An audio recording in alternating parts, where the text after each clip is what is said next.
Alors, sur l'esprit des plantes, qu'est-ce qu'on peut en dire?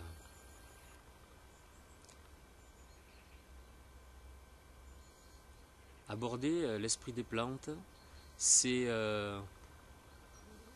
d'abord avoir peut-être trois présupposés.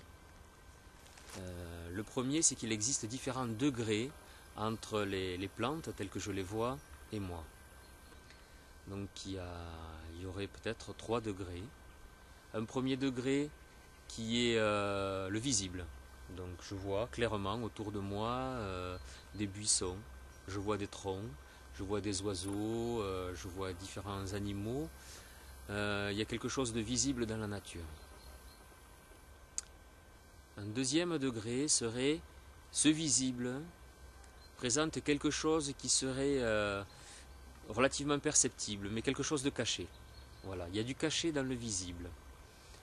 Au même titre que si on parlait de visible pour un arbre, on peut voir son tronc et ses feuilles, les racines nous restent cachées.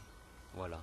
Donc il y a quelque chose de caché que certains peuvent percevoir, que certains peuvent ressentir, qui sont, par exemple, il y a comme une enveloppe autour de l'arbre, comme une aura, dans laquelle on peut rentrer, et où on sent que c'est différent. Si on arrive de façon apaisée, on sent qu'il y a une différence entre l'extérieur de cette aura et l'intérieur. On rentre déjà comme en relation, dans l'intimité avec un arbre.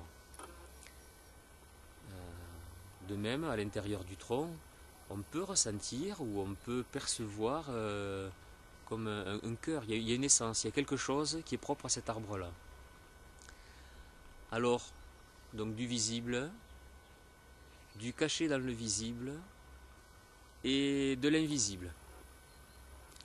Alors de quelque chose qui est vraiment relativement lointain, donc je vois le tronc de l'arbre, donc il y a d'abord cette aura, il y a quelque chose qui est de l'ordre d'une enveloppe invisible, je ne sais pas comment on pourrait le définir, il y a quelque chose comme un corps invisible qui entoure notamment le tronc et les branches, qui fait le tour de l'arbre. Ensuite, il y a quelque chose qui est plus large. Quelque chose qui est plus large et qui se rapproche de moi.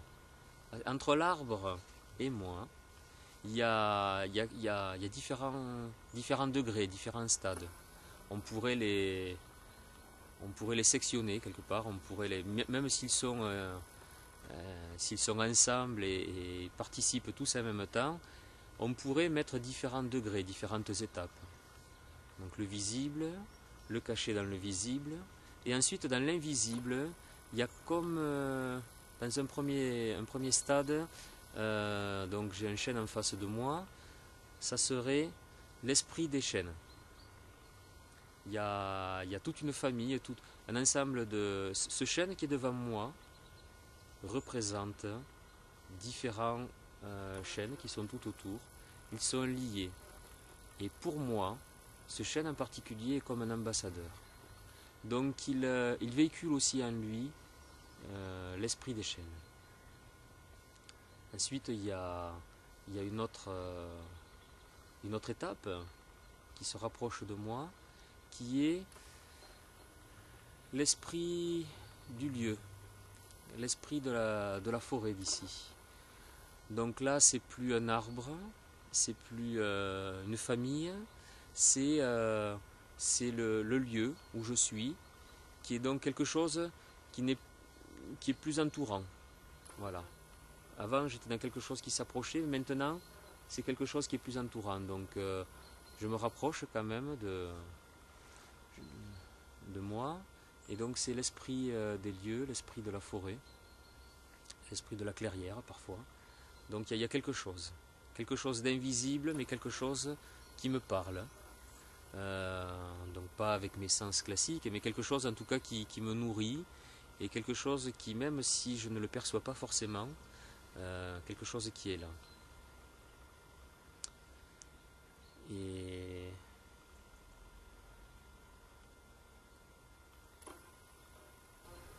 donc du visible, du caché dans le visible, de l'invisible qui est entre l'arbre et moi, on peut faire ce cheminement.